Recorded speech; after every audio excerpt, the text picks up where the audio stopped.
Good morning, Philippines! Oh, good morning, guys. Good morning. So, ngayon, guys, ilagay ko lang itong ibon sa labas. Saan ko siya ilagay? Sa...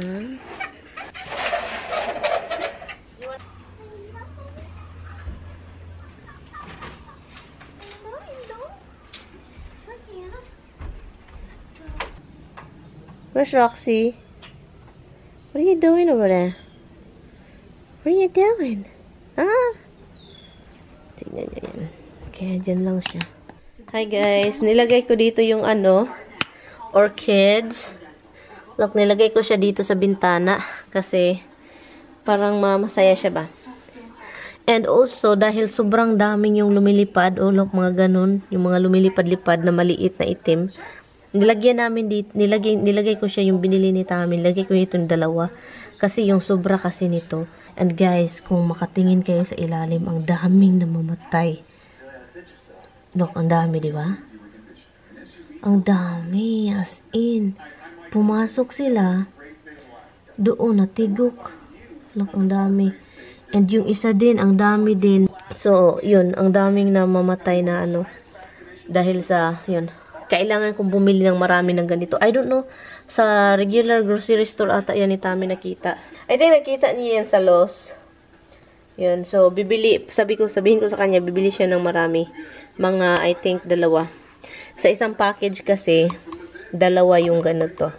Anyway guys, galing ako sa labas, nagtubig, tinubigan ko yung mga gulay ko doon.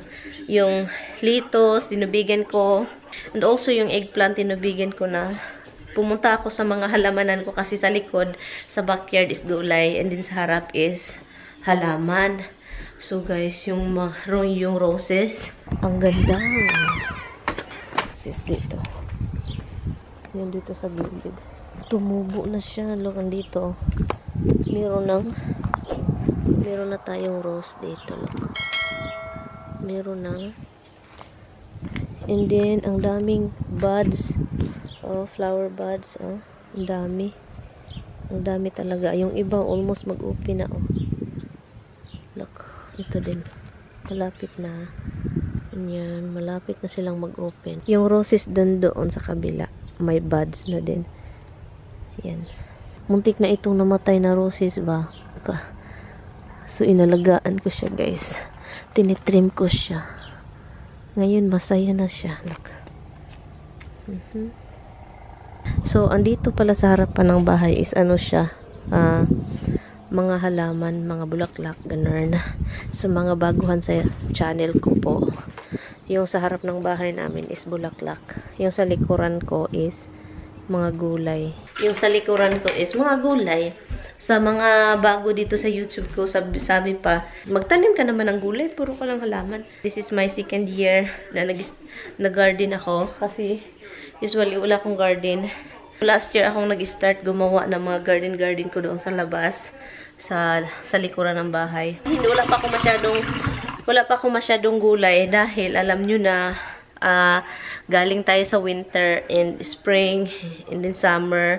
So, nag-start pa lang, spring pa lang, and then pa summer na soon. And yun, so kaya wala pa kayo masyadong makitang mga gulay kasi wala pa, bago pa lang, nag-start pa lang yung mga taga dito. Yung sa ibang state, yung mga hindi talaga may winter sila pero hindi katulad dito sa amin na talagang winter is winter talaga, long snow, super duper cold. Sa ibang state, may winter sila pero yung temperature is parang spring yung nila. So, yun. So, yun yung kaibahan. Kaya yung iba may gulay. Kaya yung sa amin dito, upstate, sa New York, sa mga malakas yung snow. Yun. Late yung mga gulay-gulay namin.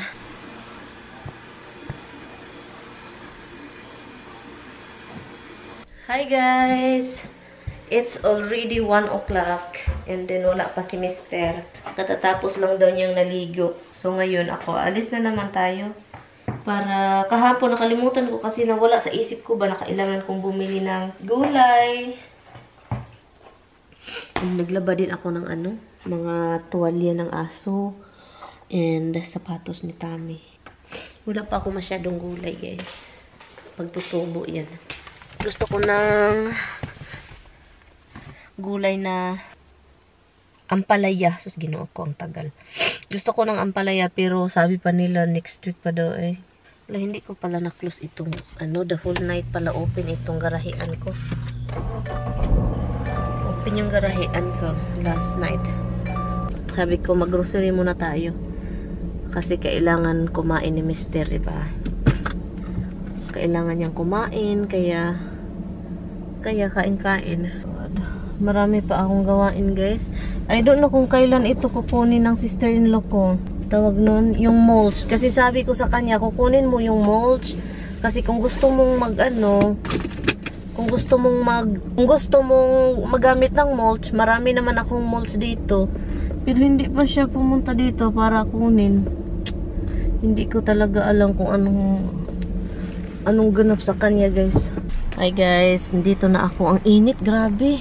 Hindi to. Tapos na ako dito sa grocery store. So ngayon, i-turn na natin yung AC kasi ang init, grabe. Ito yung hinahanap natin na na summer, gusto natin. Yung mata ko pag mainit, ganito palagi o kaya nagka-wrinkle na ako. Gusto ko lakihan yung mata ko pero masakit man, guys, oy. Masakit oy lakihan o ganun. Hindi ka na mag-blink ba? Ganun lang yung mata mo. Ganun. And then ganun pa rin, malaki pa rin ganun. Kaloka. Anyway guys, let's go home. Malapit lang yung Big Lots dito. Kaso naisip ko ay wag na. Hindi naman yun priority. Gusto ko sanang kumuha ng sa cortina yung nabili ko na isang window lang. Akala ko dalawang window na yung cover pero isa lang pala. Next time na yan, hindi man yan priority. So next time punta tayo dun. And then yung nabili ko pang dinner at pang bukas, yun lang yung ko. I'm home. Dada's probably all the way home na. If he's not just like lying down over there smoking. Nakaloka yung ama ninyo. Ha? Naloka ako sa ama ninyo ba? Ganun na lang palagi ang ginagawa niya. Tawagan natin si dada ninyo. Tawagan natin. Let's see kung dada pa ba nandito, patungo na ba dito, be? Oh, yung ibon, buhay pa. Ang init doon. Kailangan ko bigyan ng pagkain ito. Where in Notary is that? Oh, so you're still there. You don't even plan it early ahead of time to come home early. Don't hunt me.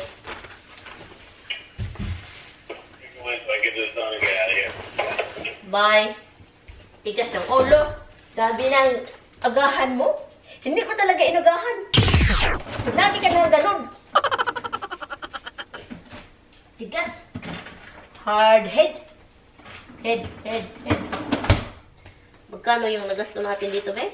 $35, guys. $35 naman di ay na. Ito lang at saka yung butter at saka yun lang. Yun, ito. Nilagay natin ito sa refrigerator sa bebe. 2 o'clock na. Ang lunch ko is champurrado. Parating na si Tommy dito. Nag-stop lang siya sa para magkuha ng notary. And then, hindi natuloy kasi wala daw yung tao na mag-notary. Kasi yung lawyer para sa bahay, kailangan palang kapag mag-sign ka sa document, kailangan may notary. So ngayon, luto lang tayo ng pang-lunch natin kasi nagutom ako.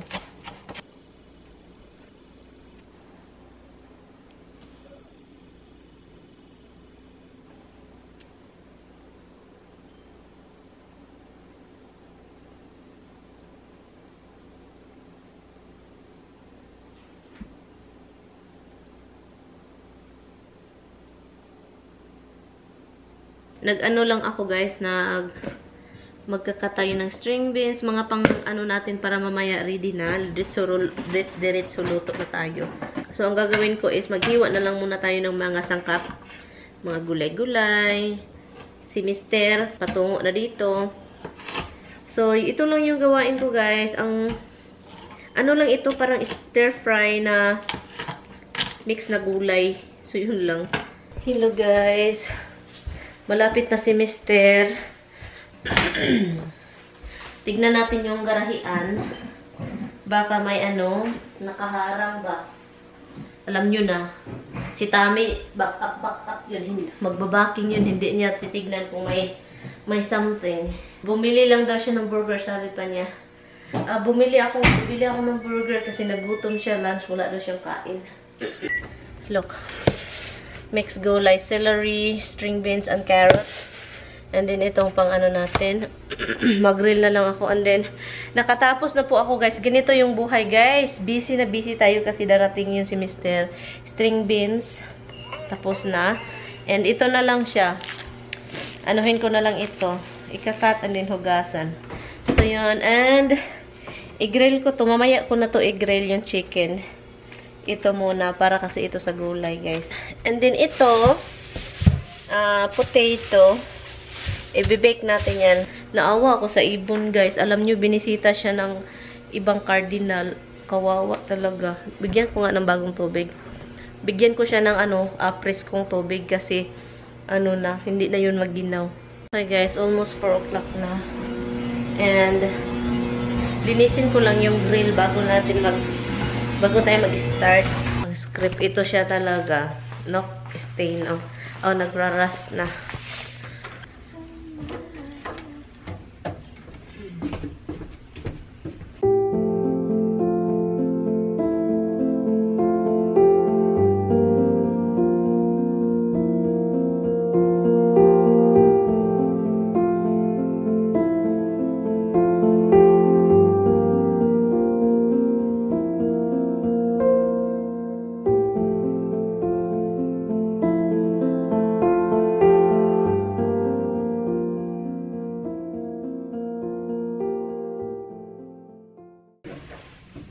So, hindi ko na po ito i-season kasi i-mix ko lang naman ito sa gulay natin. Luto tayo ng maaga, guys, para maaga matapos yung maglaro pa kasi kami. Maglaro sa kama. Joke lang. Kailangan mo mag-joke sa buhay para hindi boring.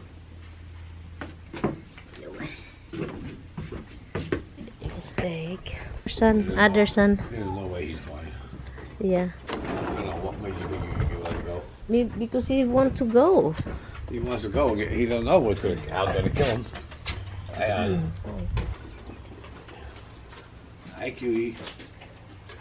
Cutie. Hi, cutie.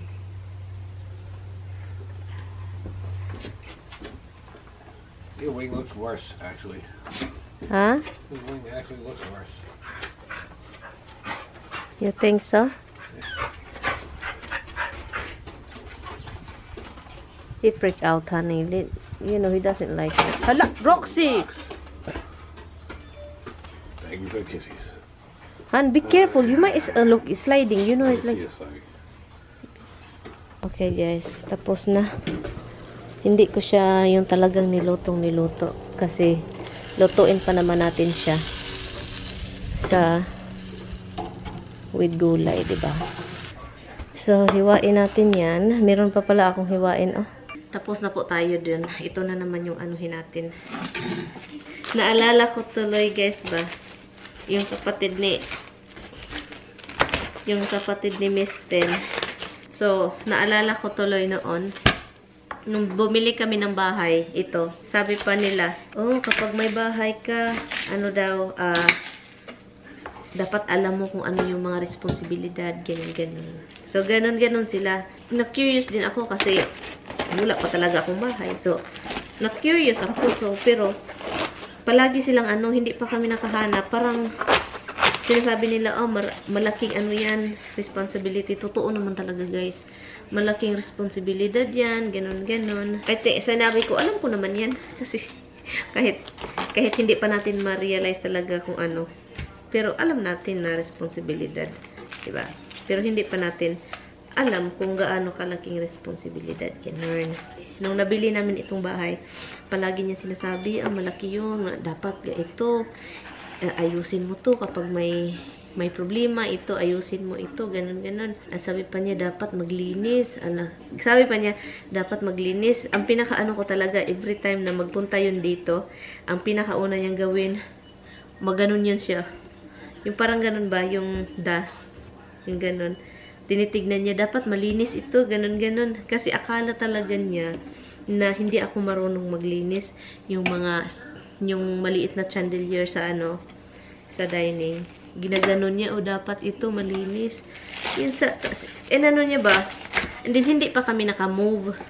Diba, hanggang ngayon, hindi pa naka-move itong asawa ko. Pero, bago pa lang kasi, hindi pa kami dito natutulog. Pero kapag magpunta kami dito, pupunta sila din. Sa sila, kasi malapit-lapit lang din yung bahay nila. Yun yung pinakauna niyang gawin. Yung yung sahig. Madulas kapag daw, maabog-abog yung parang maalikabok. Parang slippery daw ba pag maalikabok. Sabi ko, naisip ko, akala nitong babaeng ito, hindi ako marunong sa bahay. Naisip ko talaga, akala ata nito na hindi ako marunong sa bahay, hindi ako marunong mag-alaga ng bahay, ganun, maglinis, ganun. Kasi hindi kasi nila nakikita talaga. Kasi naglinis ako dun sa bahay, mga linis-linis lang kasi alam nyo naman yung yung maadaanan lang namin yung nililinis ko. So, wala talaga siyang ka-idea na ganun. Sabi ko, parang lang ako sa kanya, parang oo, sabi ko, ganun, sige. So, ganyan pala, parang lang ba, tango lang ako. Wala siyang alam na tayong mga Pinoy, hindi naman lahat, pero tayo talagang mga Pinoy, mahilig tayong mag-asikaso sa bahay. Hindi naman lahat, ganun ha, pero mostly sa atin, mahilig tayong mag-asikaso ng gamit, or ng bahay, or ng ari-arian natin kapag sa atin, di ba? Kapag atin yung ari-arian na yan. So yun yung niya. So, yun yung hindi niya alam na ganun tayo. Na parang, mas maasikaso pa tayo kaysa kanila. Yung hindi niya naisip ba na akala niya talaga, lang ako, parang, walang alam. Hindi ko naman tinatago, guys, sana, may talaga sila sa akin. So, ngayon, may bahay, di ba, matagal-tagal na kami dito, 5 years na. So ngayon, yun na nalalaman na mas pa talaga ako sa kanila. Kasi, garden, yard, cut ng grass, bahay, nagpintura ako buong bahay dito sa loob ng bahay. Ako, ang pinaka natulungan lang ako ni Tami is half dito sa ceiling, half sa kanya, at saka yung sa wall na yan. Pero ako na lahat dito. Sabi ko, akala ninyo wala akong alam sa buhay. Na-surprise sila na natapos ko daw itong pagpipinta, and din na pag-design pa ako ng black and white sa dining area. So yun, sabi din, nagkakat pa ako ng grass. Ganun. Akala nila wala talaga tayong alam. Pero tayong mga Pinoy, palaban. Every time na magpunta sila dito, na amaze siya. Kasi, meron akong halaman, malinis yung bahay. I mean, maglinis man ako, guys, pag may alam kung may taong parating. Hindi naman madumi yung bahay ko dito sa taas. Pero kapag may taong darating talaga, gusto kong malinis. Hindi naman perfect, pero malinis. So, yun siya. So, akala nila, wala. Pero meron.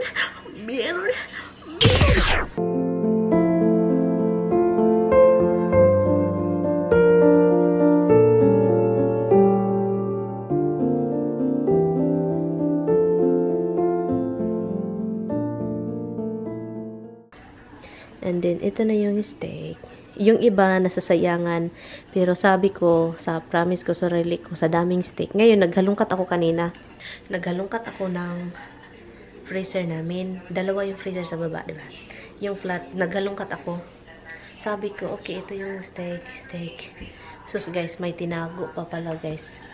Mas marami pa pala talagang steak. Sabi ko, dahan-dahanin ko itong lutuin. Kahit anong lutuin ko kaysa masayang, di ba? Mag-freezer burn.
Tapos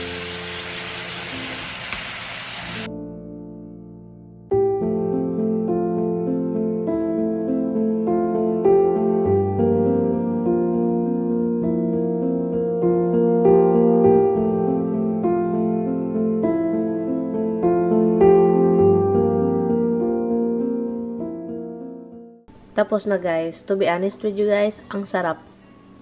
Ang sarap ng gulay. Look. Masarap talaga siya, grabe. Si Tami tulog na tulog. Hi guys! So ngayon guys, tapos na po tayo sa pag-edit. Ang init mag-grill oil kapag mainit yung panahon. Mas lalong mainit. So tapos na tayo sa chicken. Hi! I thought kung sino yung nag-i-snore na parang train.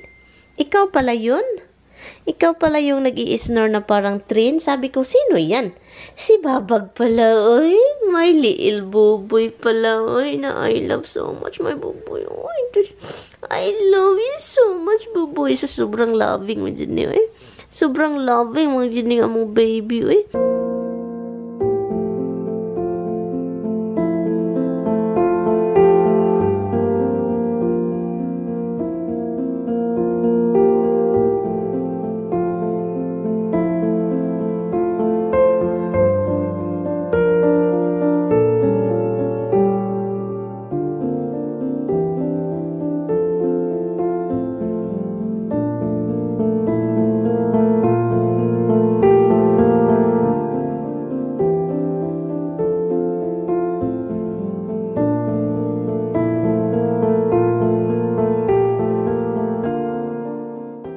Are you ready to do night-night? Wait. Come here, night-night na. Matulog na kami, guys. It's 10:30 na. Late kaming natulog. Usually, nakahagok na kami ngayon. Nakalimutan ko yung side door. And, ano ba yung ganap? So, yun guys. Nanonood kami ng Taken. And, yeah. Oh, it's open. It's open. Oh. In bed. In bed na guys. Anyway,